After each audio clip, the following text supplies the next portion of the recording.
My name is Amy Vance. I'm 29 years old, a petty officer in the United States Navy. And this is the story of how I finally broke free and reclaimed myself. The moment I was awarded the Cum Nation Medal, my father, Senator Sterling Vance, uttered the words that shattered my world. In front of his political colleagues, he said, "You are a political stain. I wish you had never been born." What they didn't expect was my answer.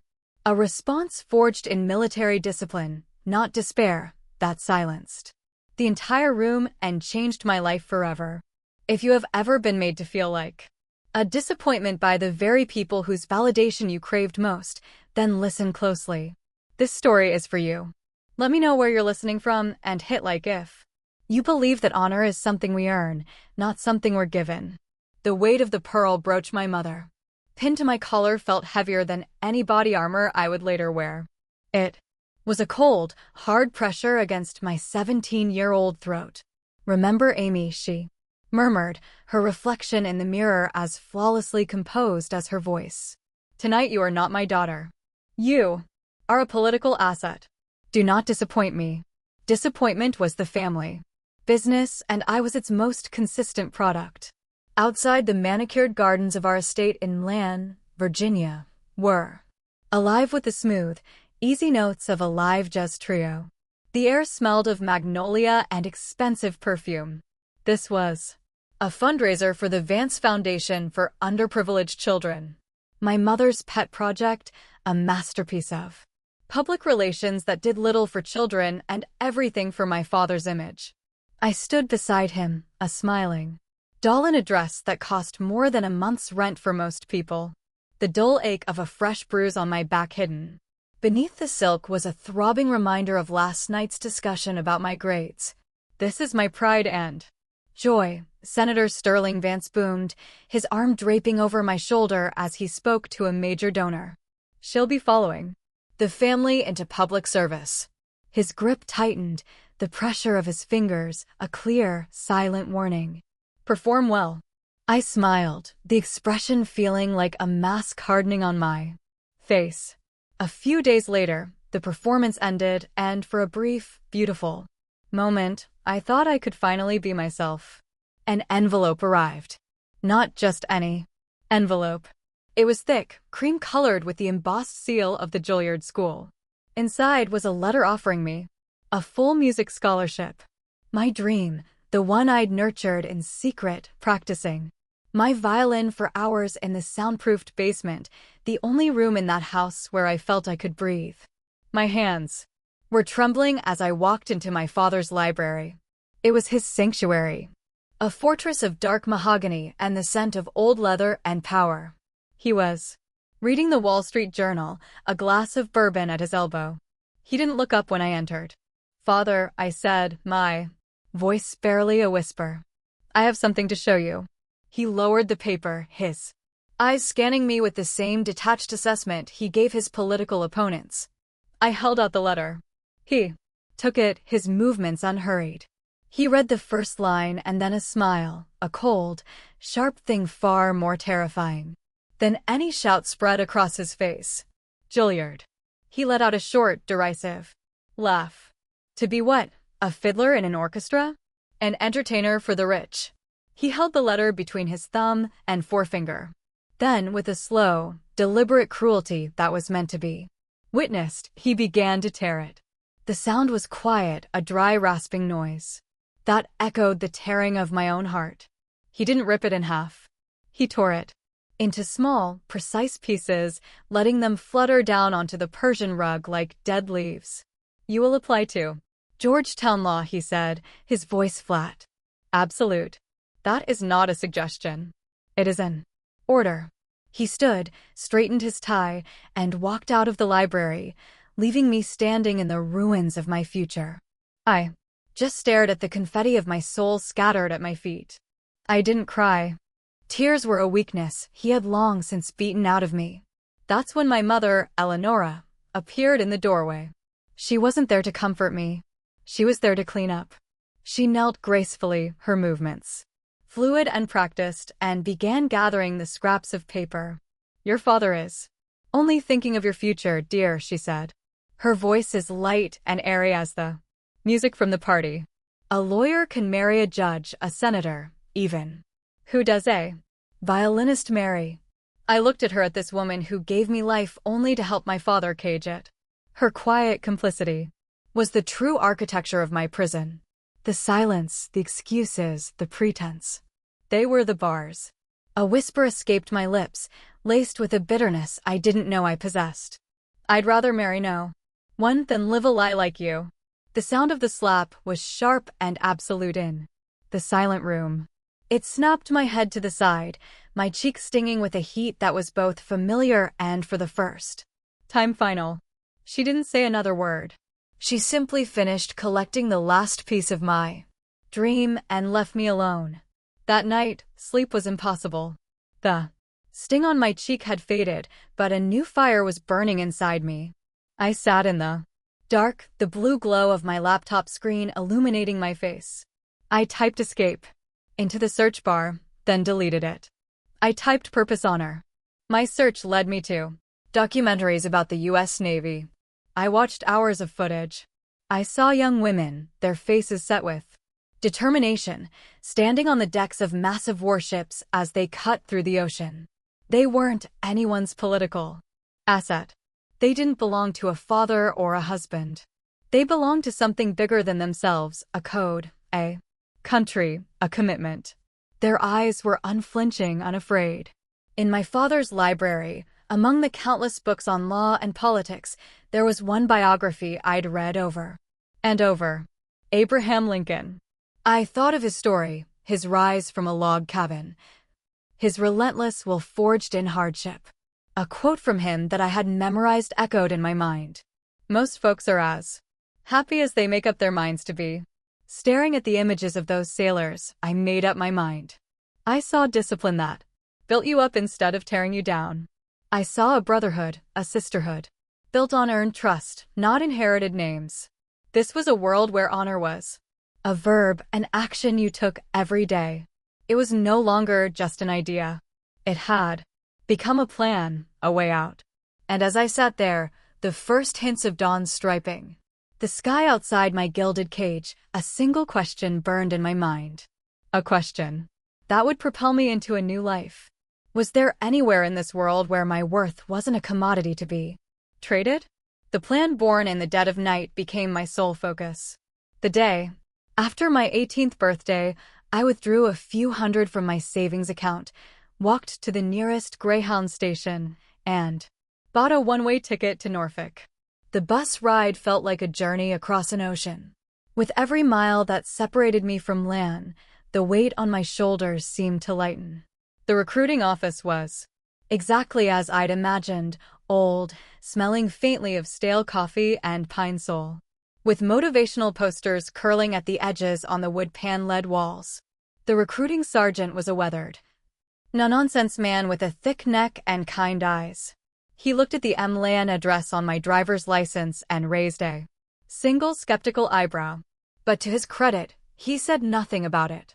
He just leaned forward, his hands clasped on his desk. Why do you want to join the Navy, Vance? I met his gaze without flinching. Because I want to serve something I can trust, Sergeant. He seemed to accept that.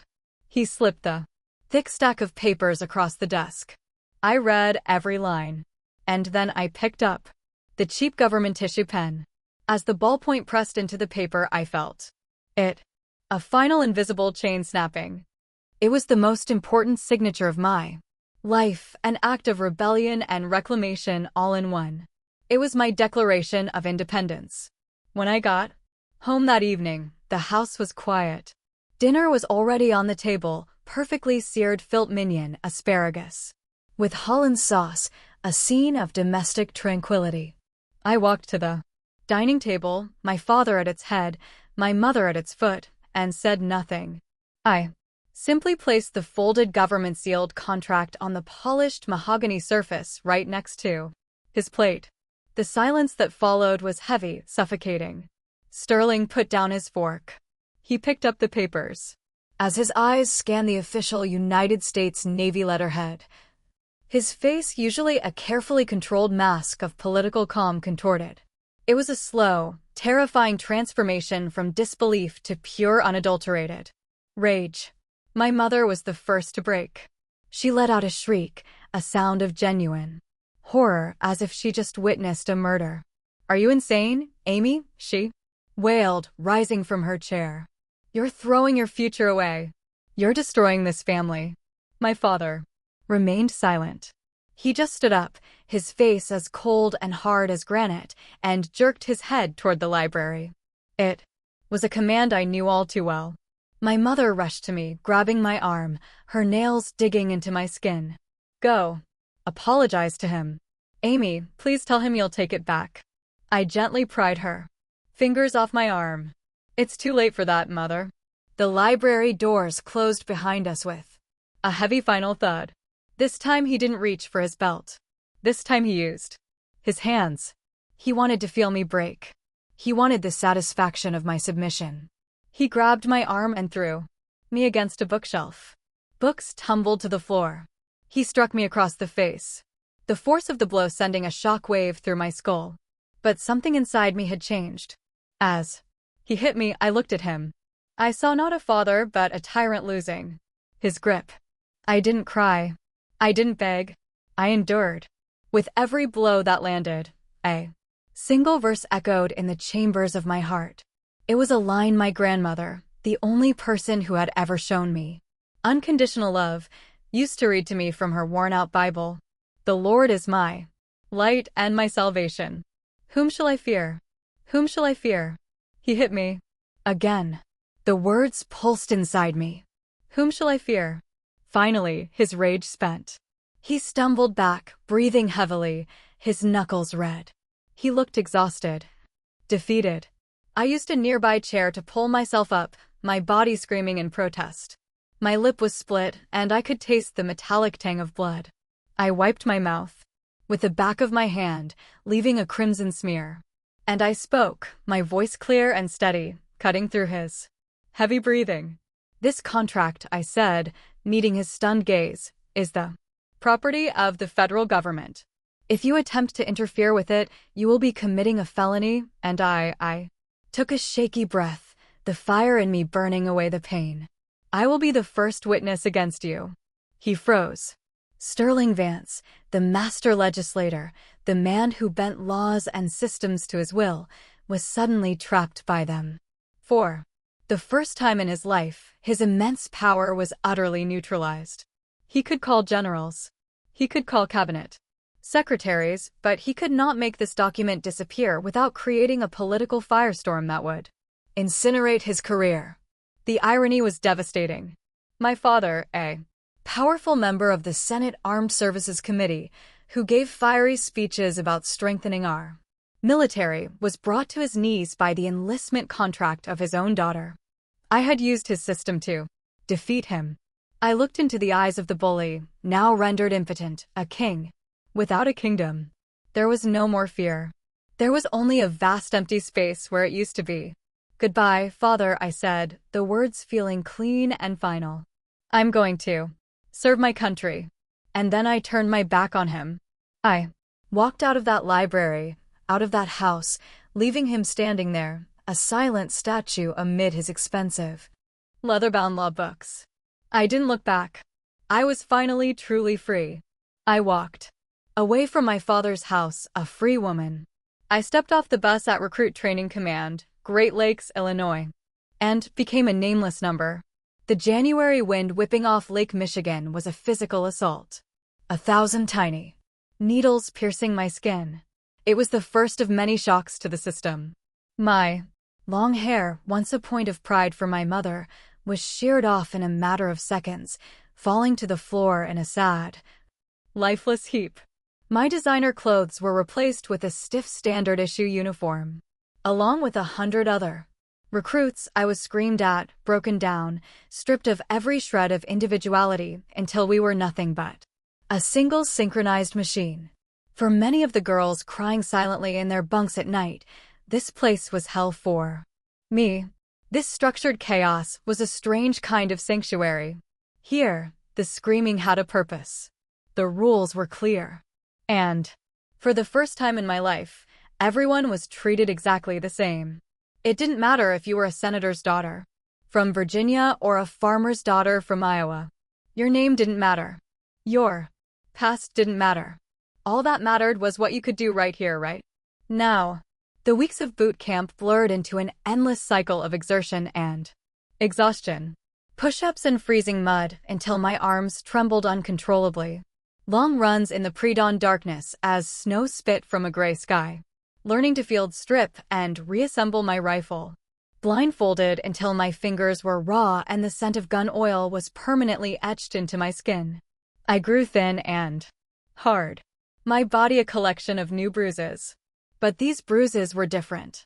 They were not badges of shame. They were receipts for effort. Proof that I was earning my place. During one particularly brutal obstacle course, the Weaver they called it, my grip slipped on an icy log. I fell hard, the impact knocking the wind out of me. Lying there in the slush, every muscle screaming, I thought, I can't do this. The thought was a traitorous whisper. But then a voice cut through the haze of pain. Pain is temporary, Vance. Quitting lasts forever. It was Master Chief Petty Officer Marcus Thorne, a tall, imposing, African-American man with eyes that seemed to see right through you.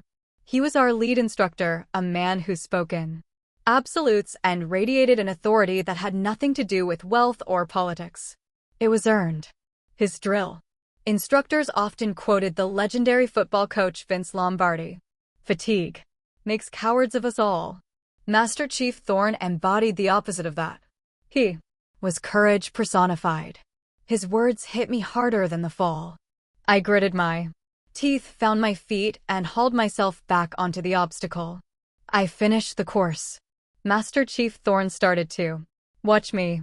I could feel his gaze during drills, not with judgment, but with a quiet, intense observation. He wasn't looking at a debutante playing soldier. He was looking for something deeper. He found it during a shipboard firefighting simulation. It was a chaotic, smoke-filled hell designed to induce panic. While others flailed, I found a strange calm. I remembered the procedures, my voice cutting through the noise, guiding my small team through the dark, smoke-choked compartments to safety. That night, he called me aside. I stood at attention, bracing for a critique. He didn't praise me.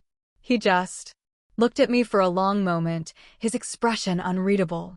"You've got leadership potential, Vance," he said, his voice a low baritone. "Don't waste it." That was it. 10 words. Delivered with no emotion, no ceremony. But to me, they were more valuable than any trophy, more affirming than any hollow compliment I had ever received. For the first time, someone saw not what I was supposed to be, but what I could be. They saw me. It was in that crucible, that shared experience of being broken down and rebuilt, that I found them. My first real friends, Isabella Izzy Flores, a tough, wise, cracking girl from the Bronx who could find humor in a 10M run, and David Chin, a quiet computer genius from California whose calm demeanor hit a razor-sharp mind. He was the one who helped me memorize the 100-plus pages of Navy regulations. One evening during our designated personal time, I was sitting alone in a corner of the barracks, cleaning my rifle, trying to scrub away the memories that clung to me like the winter damp. Izzy and David came over and sat on the floor beside me. They didn't ask what was wrong. They didn't pry. Izzy just broke her contraband Hershey bar in half and handed me a piece. David, trying to help, launched into the world's worst dad joke about a sailor walking into a bar. It was terrible. I couldn't help but let out a small laugh. In that simple moment, with the smell of chocolate and the echo of a bad joke hanging in the air, I felt a profound shift. I wasn't alone anymore. I was part of something, a team, a family that was being forged, not by blood, but by fire. You know, there are moments that redefine us. For me, it was that first simple act of kindness from people who owed me nothing. It was the first time I felt like I truly belonged somewhere. If you've ever had a chosen family, friends who became your rock when your own family let you down, hit that like button. And in the comments, I'd love for you to just write one word that describes what that chosen family means to you. For me, that word would be salvation. What's yours? That small spark of connection I felt in the barracks that night over a stolen chocolate bar and a bad joke became the fire that warmed my entire world. After graduating from boot camp, the three of us, Izzy, David, and I all received orders for a school at the same training command near Virginia Beach. We had made it. We were no longer recruits, but sailors. As our first Thanksgiving away from home approached, a familiar sense of dread began to creep in. I was already picturing myself alone in the barracks. The silence a stark reminder of the hollow festivities I had escaped. But a few days before the holiday, Master Chief Thorne, who had also been transferred to the same command as a senior instructor, found me after class. "Vance," he said in his usual direct manner, "my wife's making too much food. You, Flores, and Chin, be at my house at 1500 on Thursday." That's an order. His house was a small, cozy home in a quiet Chicago suburb filled with the incredible aroma of roasted chicken and freshly baked bread. His wife, a kind-faced nurse named Sarah, greeted me at the door, not with a handshake, but with a warm motherly hug that nearly brought me to tears. For the first time in my life, I sat at a dinner table where the only tension was who would get the last spoonful of mashed potatoes. There were no cutting remarks, no passive-aggressive critiques, just easy laughter and the simple comfort of shared stories. They asked about our hometowns. Izzy talked about the Bronx, David about the quiet streets of suburban Sacramento. When they turned to me, I hesitated. "And you, Amy? What's your family like?" Sarah asked gently. I looked around the table at Master Chief Thorne carving the chicken, at his wife smiling, at Izzy and David arguing playfully over who got the last dinner roll. A feeling of profound certainty washed over me. "My family," I said, my voice thick with emotion, "is right here, Master Chief." Thorne stopped carving, looked at me, and gave a slow, knowing nod. In his eyes, I saw an understanding that went beyond words. I was home. That trust, that sense of safety allowed me to open up in ways I never thought possible. A few weeks later, Izzy found me sitting on my bunk, staring at an old, faded photograph I kept tucked in my wallet. It was a picture of a much younger me, maybe 6 or 7. A tiny violin tucked under my chin, a look of pure joy on my face. "You play?" Izzy asked, sitting beside me. I nodded, the lump forming in my throat. And for the first time, I told someone the whole story. I told her about Juilliard, about the scholarship, about the sound of the paper tearing in my father's hands. I spoke in a quiet, halting voice, half expecting her to say something like, "Oh, you poor thing." But Izzy wasn't the pitying type. She listened intently, her expression hardening. When I finished, she put a firm, steadying hand on my shoulder. "That son of a bitch," she said, her Bronx accent thick with indignation. "He has no idea what he lost, but the Navy does. We got you." Her words weren't sympathy. They were validation. A simple, powerful affirmation that healed a part of me I thought was broken forever. I was excelling in my technical training for signals intelligence, but I was still learning to deprogram a lifetime of fear. One afternoon during a complex training exercise, I made a small mistake. It wasn't critical, but it caused a minor system glitch. My blood ran cold. My first instinct drilled into me since childhood was to hide it, to fix it before anyone noticed. But I was caught. Master Chief Thorne called me into his office. He shut the door and I braced myself for the verbal lashing or worse. He just sat behind his desk, his hands folded. "I'm disappointed, Vance," he began, his voice low and serious. I flinched. "Not because you made a mistake. Everyone makes mistakes. I'm disappointed because you didn't report it immediately." "What are you afraid of?" I looked down at my hands. "In my house," I mumbled. "Making a mistake meant punishment." He let out a long, slow sigh. "This isn't your house. This is the Navy." Out here, hiding a mistake is what gets your shipmates killed. Integrity. Vance. It's everything. Do you understand? He didn't yell. He didn't punish me. He taught me. He was showing me what a real father does. He builds you up. He doesn't tear you down. While reading one night, I came across a speech by General Douglas MacArthur who spoke of duty, honor, country.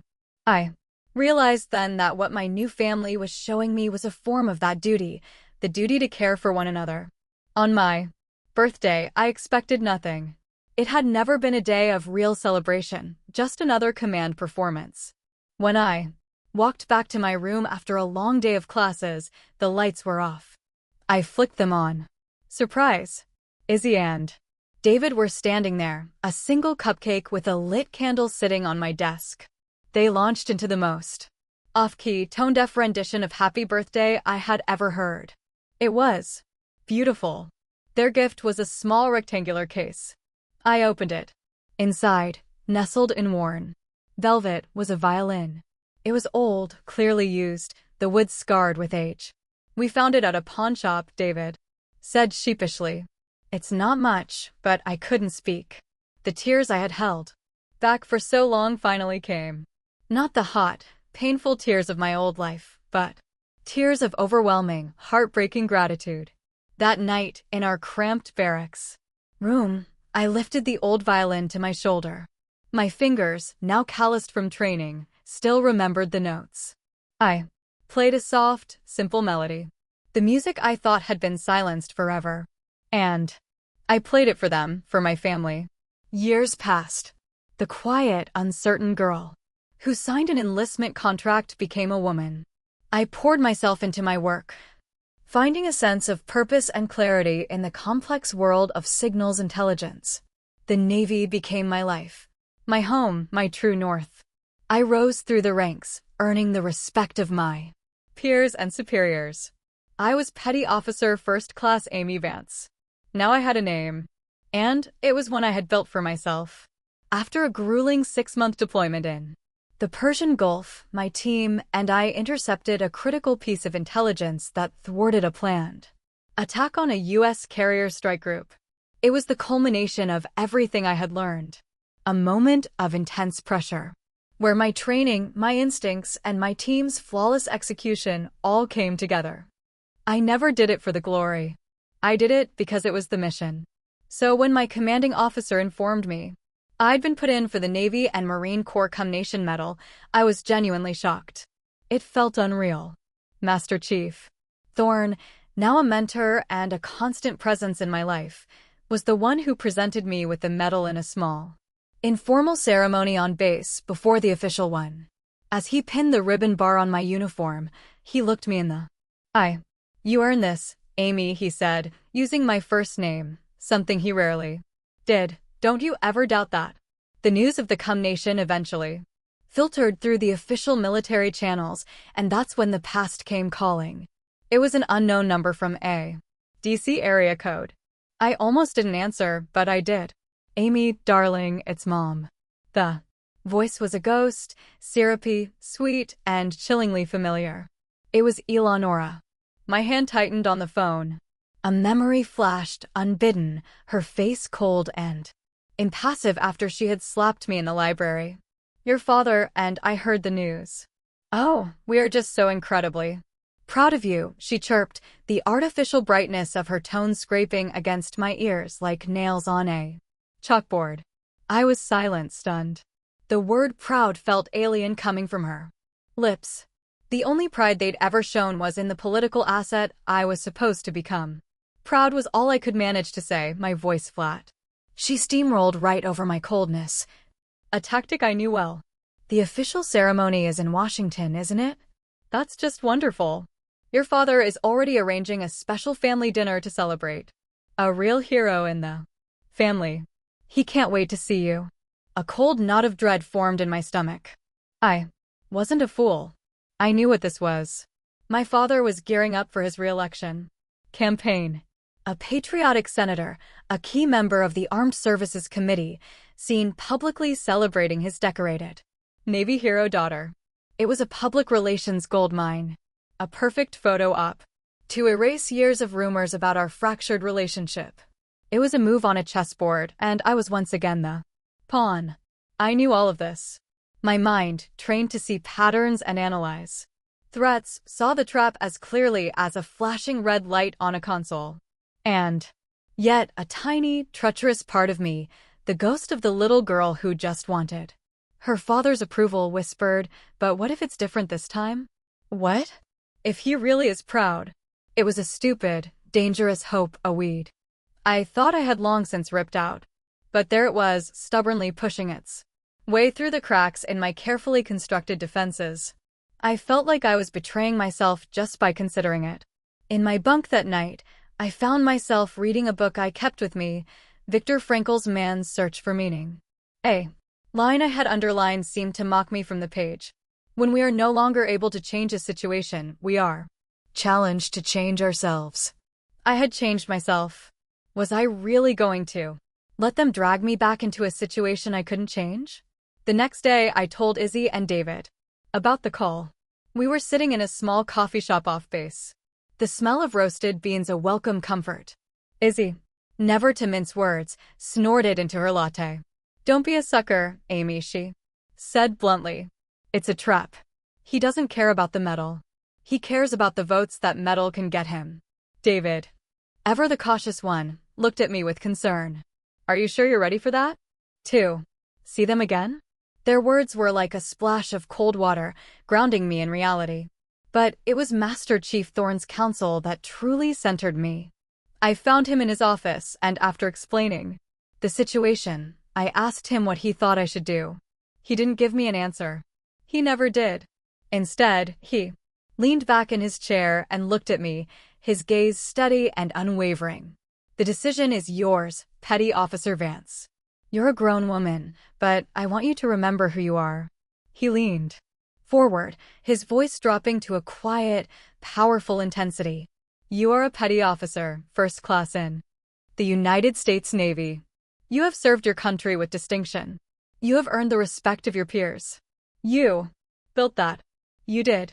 Don't ever let anyone, I don't care if it's a stranger on the street or a United States Senator, take that honor away from you."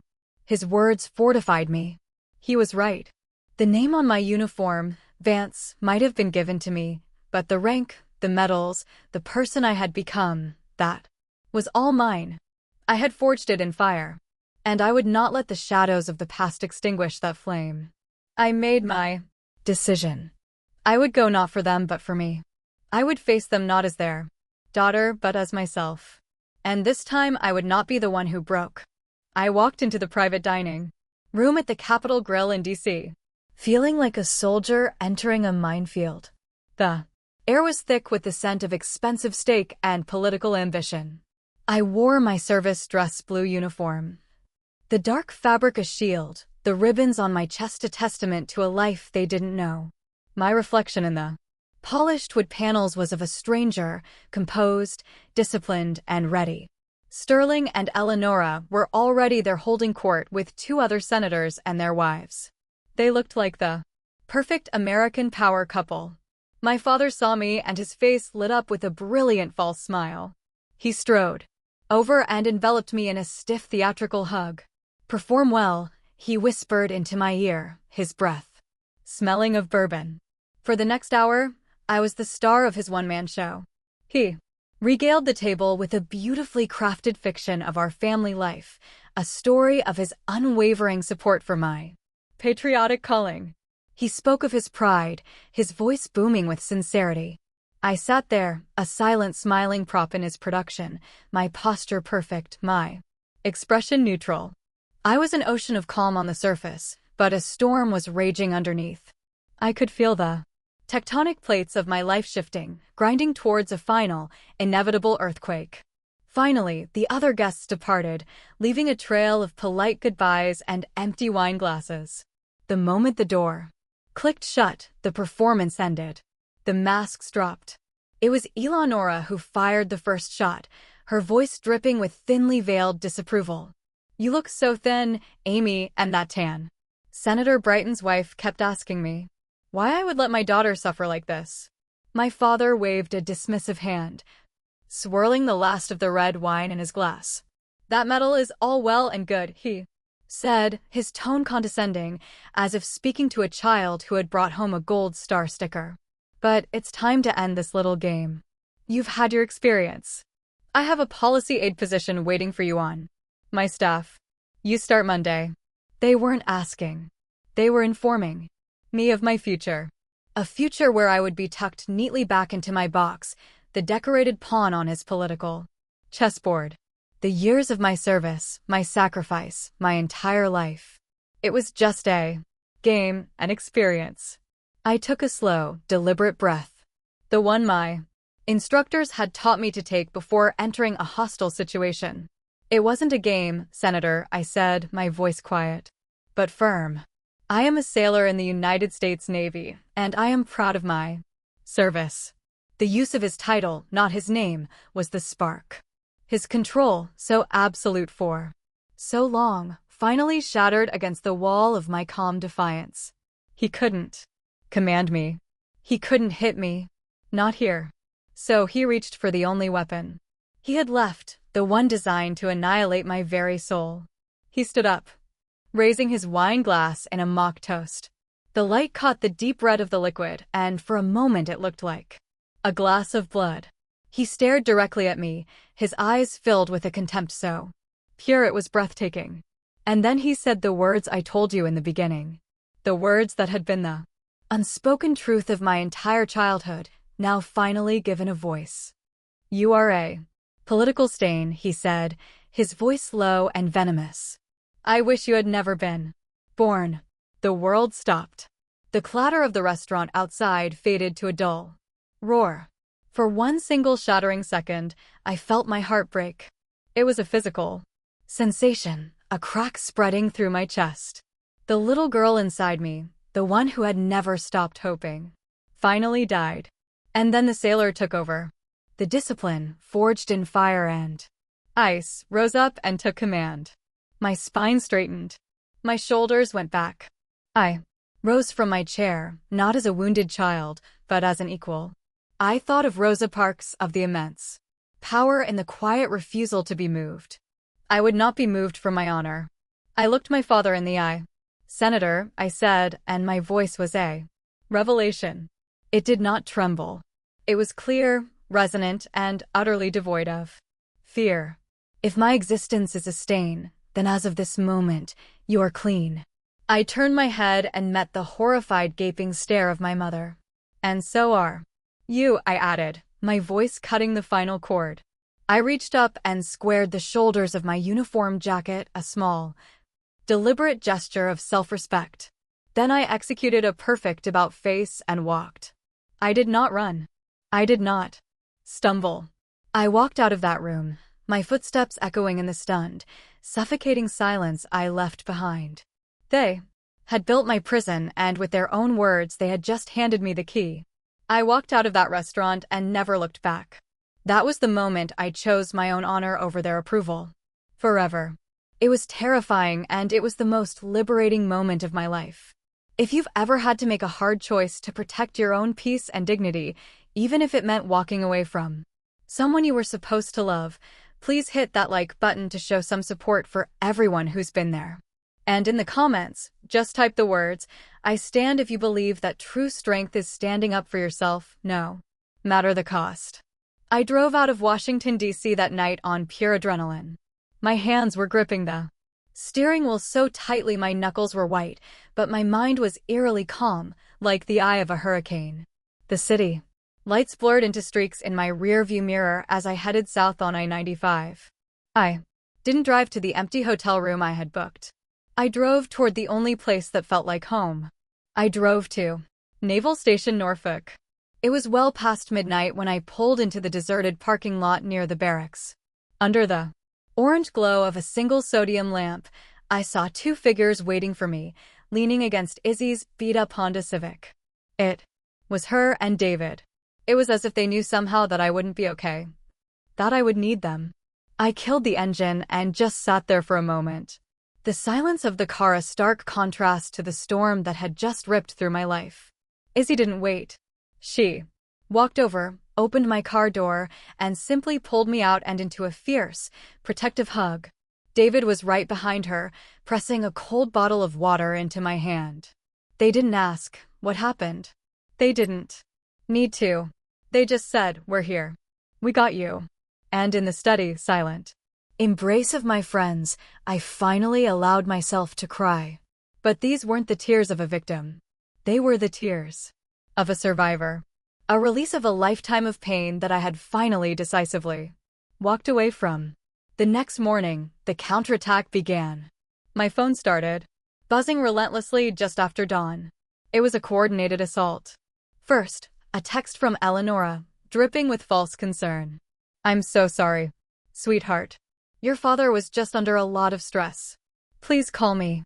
Then a voicemail from Sterling himself, his voice cold and menacing. "You will regret embarrassing me like that. You have no idea what you've done." The whiplash between manipulative sweetness and outright threat was a familiar tactic. But this time, I wasn't playing their game. With David, my tech-savvy guardian angel, sitting beside me, I began systematically building my fortress. Operation Firewall, we called it. Step 1. Block their numbers. Delete their contacts. Step 2. Deactivate all social media accounts. Erase my digital footprint. Step 3. Create a new secure email address. It was methodical, clinical. I remembered reading Gavin DeBecker's book, The Gift of Fear, where he explains how predators use contact to maintain control. I was severing all contact. But I knew that with a man like my father, a digital firewall wasn't enough. He was a United States senator. He had influence. He had resources. He could find me. So, I did the one thing the old Amy would never have dared to do. I decided to use the system to fight the system. I requested a formal meeting with my command master chief and my division officer. I walked into that office not as a hurt daughter, but as Petty Officer First Class Vance. I stood at attention and I gave my report. I detailed the events of the dinner. I provided the history of physical and psychological abuse, not with emotion, but with the cold hard facts of a formal statement. I concluded by stating the current threat. My father is a powerful and vindictive man. I said, my voice steady. He sits on the Senate Armed Services Committee. I have a legitimate concern that he will abuse his position and his security clearance to access my military records, interfere with my career, or attempt to contact me against my will. I am reporting this as a potential threat to my personal security and my operational readiness. I wasn't asking for pity. I was reporting a security risk. My officers listened in complete silence, their expressions grim. Master Chief Thorne, who was also present, had heard a version of my past. But the full, unvarnished truth laid bare in that office seemed to solidify something in his eyes. When I was finished, he was the one who spoke. "There's a mechanism for this," he said. "It's called an MO, a military protective order. It's a tool typically used in domestic disputes between service members, but Master Chief Thorne explained that it could also be issued to protect a service member from harassment and threats from a civilian regardless of who that civilian was. Based on my sworn statement detailing a history of abuse and the current threats of harassment, my command took immediate action. Within 48 hours, a formal MO was issued. The document was a shield made of paper and law. It legally prohibited Senator Sterling Vance and Eleonora Vance from contacting me in any way, phone, email, or third party. It forbade them from coming within 500 yards of me, my residence on base, or my place of work. Any attempt by the Senator's office to officially request information about my service record or location would be flagged and denied, citing the order. When my divisional officer handed me my official copy, I held it in my hands and read the words. For the first time, I felt something I had never truly known. Safety. Real institutional safety. My entire life, my father's power had been an absolute terrifying force. But now I had found a system with its own power, the United States Navy. and it had just drawn a line in the sand and placed itself firmly on my side. The fortress was complete. The storm could rage outside, but it could no longer touch me. The military protective order was a fortress wall, but once the external threat was gone, I realized the ghosts were all inside. The adrenaline faded, leaving behind a hollow sort of quiet. I had won the war, but now I had to figure out how to live in the peace. So, I did what sailors do. I went to sea. I volunteered for a 6-month deployment aboard the USS Roosevelt and Arleigh Burke-class destroyer. For me, that gray ship was more than a mission. It was a monastery. Out on the vast, indifferent expanse of the Atlantic Ocean, the power and influence of Senator Sterling Vance meant nothing. The horizon was the only authority here. Life on a deployed destroyer is a relentless, unchanging rhythm. 12-hour watches, shared meals in the galley, endless drills.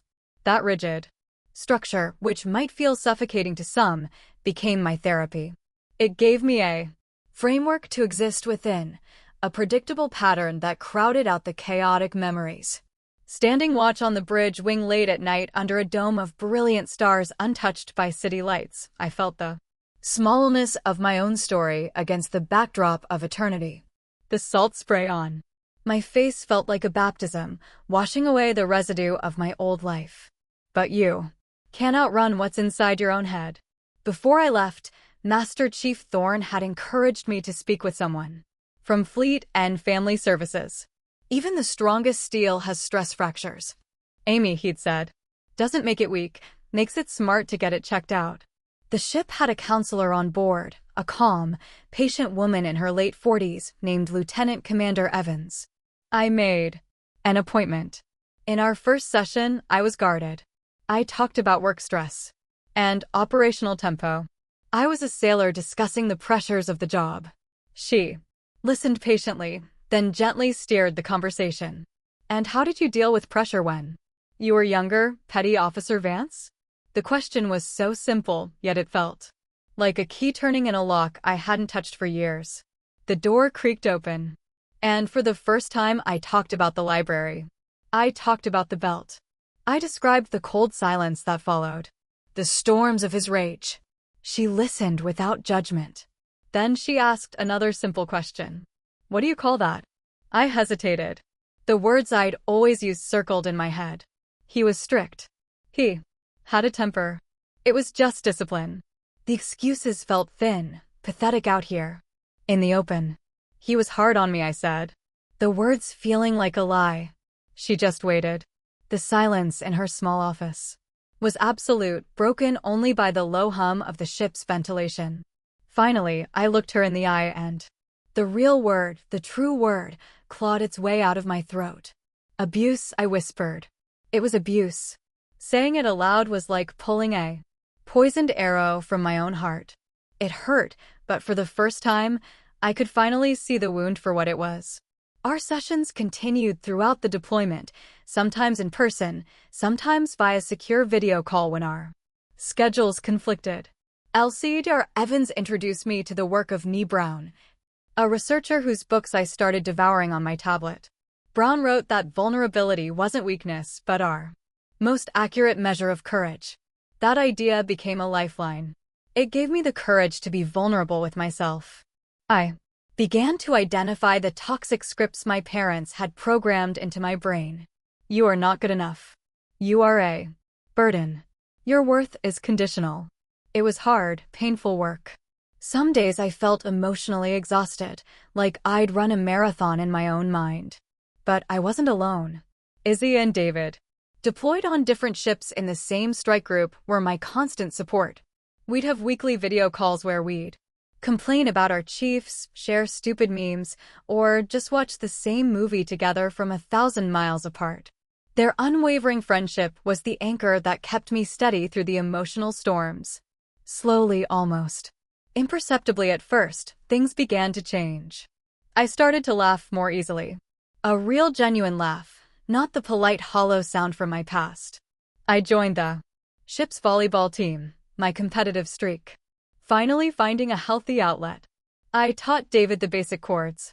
on a guitar he'd brought with him during a port visit in Roa, Spain. I even conspired with Izzy to play harmless pranks on a notoriously grumpy officer in her command via ship email. I wasn't just surviving anymore. I was living. One hot, hazy afternoon, our ship was making a slow transit through the Suez Canal.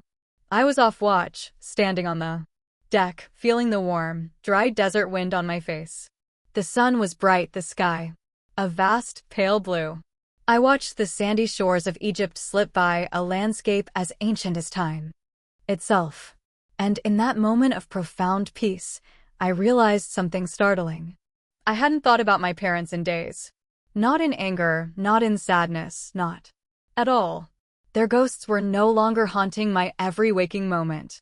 The space they had occupied in my head for so long was finally, blessedly, empty. And it was being filled with new things. The camaraderie of my shipmates, the satisfaction of my work, the simple, profound joy of feeling the sun on my skin. I was healing. 2 years passed in productive, meaningful silence. I was stationed at the Pentagon, a petty officer first class working in a joint service intelligence unit. My life was ordered, my purpose clear. The fortress I had built was holding strong. And then the outside world intruded once more. It began subtly. A lawyer from a prestigious DC firm approached me after work, claiming to represent a third party. The approach was professional, indirect, designed to circumvent the military protective order. He carried a message from Senator Sterling Vance's chief of staff. My father had just officially announced his candidacy for President of the United States. The lawyer presented the offer. It was a masterpiece of political maneuvering framed as a request for familial reconciliation in the national interest. They wanted me, the decorated military hero, to appear at a few key campaign events, a photo op, a symbol of unity.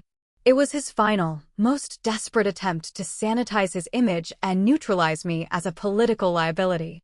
He was using the flag to hide his sins. In military strategy, there's a core principle. Never fight on the enemy's terrain. Always choose the battlefield.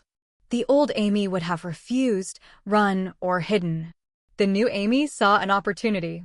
This would be the final engagement, and it would be on my terms. I agreed to the meeting, but only under a strict, non-negotiable set of conditions.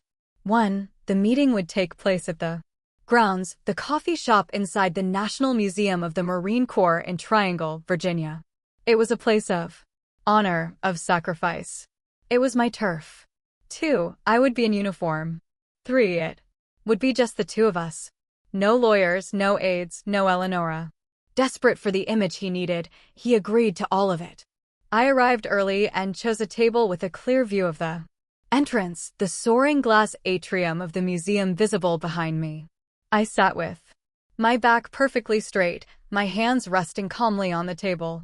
When Sterling Vance walked in, he wasn't meeting his harangued daughter. He was walking into a debriefing with a superior officer. He looked older, the campaign trail already etching new lines of strain around his eyes. He tried for a warm smile, but it didn't reach them. He began with the speech his handlers had clearly written for him. It was a beautiful monologue about regret, the pressures of public life, and the importance of family as the bedrock of America. He spoke of his love for this country and by extension his love for me, its loyal servant. I let him finish. I took a slow sip of my black coffee and placed the cup back on the saucer with a quiet click that seemed to echo in the space between us. I didn't come here to listen to a campaign speech about America, I said, my voice low and even, devoid of any emotion. And I don't need your apology. It's worthless to me. He looked taken aback, his prepared script now useless. I leaned forward slightly. My eyes locked on his. But I will consider appearing with you. I will consider giving you the image you so desperately need. On one condition, I let the silence hang in the air, forcing him to ask, "What is it?" He said, his voice tight. "You have to acknowledge what you did," I said. "Not to the public, not to God, to me. Right here, right now. I want you to say the words, Senator, say, I hit you." I abused. You. The air in the cafe seemed to crystallize. The casual chatter from other tables faded into a distant hum. Sterling Vance, the silver-tonged orator who could hold a stadium of thousands captive with his voice, was rendered utterly speechless. The blood drained from his face. To say those words, even in this quiet cafe, would be to admit the truth of who he was. It would shatter the pristine marble edifice of the man he had constructed for the world, for himself. His identity was built on a lie, and I was asking him to take a sledgehammer to its foundation. He stammered. Amy, I was a father. It was a different time. I was strict. He tried to reframe it, to soften it, to negotiate with the truth. But I offered him nothing. I didn't argue. I didn't accuse. I just sat there, my gaze unwavering, my silence a weapon more powerful than any speech he had ever given. My silence was the truth, and it was demanding to be acknowledged. He faltered, his eyes darting around the room as if looking for an escape route. He looked at my uniform, at the ribbons on my chest, at the woman I had become in spite of him. And in his eyes, I saw it all. The panic, the shame, and finally the pathetic flicker of a coward. He couldn't do it. He could command senates, pass laws, and rally nations, but he could not summon the courage to speak a few simple, honest words. In that deafening silence, I had my answer. The war was over. I had won. Not by making him confess, but by forcing him. To live with the fact that he was too weak to his silence was his confession. I stood up, my chair making no sound on the polished floor. I didn't need to say anything else. I had stripped him of his power, leaving him alone with his own cowardice. That was a prison far more permanent than any I'd ever known. I stood up from the cafe table, the scrape of the chair legs against the stone floor, the only sound in the sudden vacuum between us. I didn't say goodbye. I didn't offer a final cutting remark. There was nothing left to say. His silence had said it all. I simply gave a short, decisive nod. Not a nod of agreement, but a finality. A full stop at the end of a long, painful sentence. With the disciplined years of service had ingrained in me, I squared my shoulders, adjusted my uniform jacket, and turned my back on the man who was now just a ghost in a suit. I walked away, my footsteps measured and sure on the museum floor. I left him sitting alone with the wreckage of his own cowardice, a self-imposed prison from which he could never escape. His silence had been the only confession I ever needed. Stepping out from the hallowed halls of the museum and into the crisp Virginia air, I took a deep, cleansing breath. It felt like the first true breath of my life, untainted by fear or the desperate need for approval. The air was clean, fresh, and filled with the promise of a future that was entirely, irrevocably my own. In that quiet moment, I understood the nature of my victory. I hadn't won by defeating him. I'd won by forcing him to defeat himself. I didn't need to tear him down. His own weakness had done it for me. In the years that followed, the world seemed to render its own verdict. Sterling Vance's presidential campaign built on a foundation of carefully curated images and hollow rhetoric imploded spectacularly. A series of unrelated financial scandals and political missteps revealed the rot beneath the polished veneer. His political star didn't just fade, it crashed and burned, his name eventually becoming a footnote in the annals of ambition. A cautionary tale whispered in DC circles. He became in the end irrelevant. My life, however, moved in the opposite direction, charting a course toward a brighter horizon. I didn't just survive. I thrived. With the ghosts of the past finally laid to rest, I poured all my energy, my discipline, and my newfound peace into my sailors and my service. I made Chief Petty Officer, a milestone that brought tears to my eyes, then Senior Chief. And eventually, after years of dedicated leadership and unwavering commitment, I was selected for the Command Master Chief program, the highest and most respected enlisted rank in the United States Navy. I had become the leader, the mentor, the unwavering presence that Marcus Thorne had first seen in me all those years ago in the Illinois snow. My reputation preceded me. Master Chief Vance, strict but fair, unflappable in a crisis, and fiercely, almost terrifyingly protective of her people. The sailors under my charge knew I demanded nothing less than their absolute best. But they also knew, without a shadow of a doubt, that I would walk through fire for any one of them.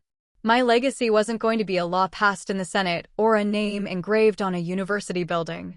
My legacy was living and breathing in the young sailors I mentored, the leaders I helped shape, the men and women to whom I taught the true meaning of honor, the kind that is forged in your actions, not gifted by your bloodline. The most profound moments, the ones that affirmed my new life, were always the quiet ones. One afternoon, a young seaman, barely 19 and fresh out of boot camp, knocked hesitantly on my open office door. Her eyes were red-rimmed, her shoulders slumped with the combined weight of profound homesickness and the immense pressure of her new, demanding life. She stood at a brittle parade rest before my desk and told me in a choked, wavering voice that her family didn't support her decision to join the Navy. They called her every night, begging her to quit, telling her she had thrown her life away for nothing. I didn't offer her empty platitudes or tell her to suck it up. I stood, walked around my desk, and pulled up a chair to sit beside her, not as her master chief, but as a fellow sailor, eye to eye. I just listened, letting her pour out all her fear and doubt. And when she was done, I told her a very short, unvarnished version of my own story. Family isn't always the one you're born into, I said softly, my voice filled with a certainty forged in fire. Sometimes it's the people standing watch with you in the middle of the night when the whole world is asleep. It's the one who shares their last cup of coffee with you during a 16-hour shift. It's the shipmates who have your back when the sea gets rough and the mission gets hard. Go find your family out there, sailor. They're waiting for you. And until you do, know that you're part of mine. In her eyes, I saw a flicker of the same hope that had saved me. In that moment, by offering the very understanding I had so desperately craved as a young woman, I felt the final piece of my own healing click into place. The circle was complete. Which brings me to now. My story ends where my new life truly began, at sea. But I'm no longer on a small destroyer learning the ropes. I'm standing on the flight deck of the USS Gerald R. Ford, the most advanced aircraft carrier in the world. A 4.5-acre sovereign territory of the United States, a floating city forged of American steel and powered by nuclear fire. It is a symbol of the future, of strength, of endless possibility. The sun is just beginning to rise over the horizon, painting the clouds in impossible shades of orange, pink, and purple. The early morning wind is cool and clean, whipping through my short hair, tasting of salt and freedom. Below me, the massive ship hums with the contained power of thousands of sailors, all ready to meet the day. I look out at the endless expanse of the ocean, at the clean, perfect line where the sea meets the sky. I'm no longer the senator's daughter. I'm no longer a victim. I'm no longer a political stain. I am Master Chief Vance of the United States Navy. My home is the sea. My family is the crew of this mighty warship. My name is my own. There's a poem by William Ernest Henley called Invictus that I read often. Its final lines have become my creed, the very compass of my soul. It goes, I am the master of my fate. I am the captain of my soul. And as the first brilliant rays of sunlight break across the water, igniting the waves in a flash of gold, I feel a profound and unshakable peace. And that's my story. Thank you for listening. My journey from that gilded cage to the deck of this carrier taught me one vital lesson. Our true value is never determined by the people who refuse to see it. It's forged in the choices we make when we're tested and in the family we choose to build. If this story resonated with you, if you've ever had to fight to become the captain of your own soul, please know that you are not alone. This channel is dedicated to sharing more stories of resilience and the power of the human spirit. By subscribing and turning on notifications, you're not just following a channel. You're joining a crew that believes we can all find our own dawn. Be well and stand tall.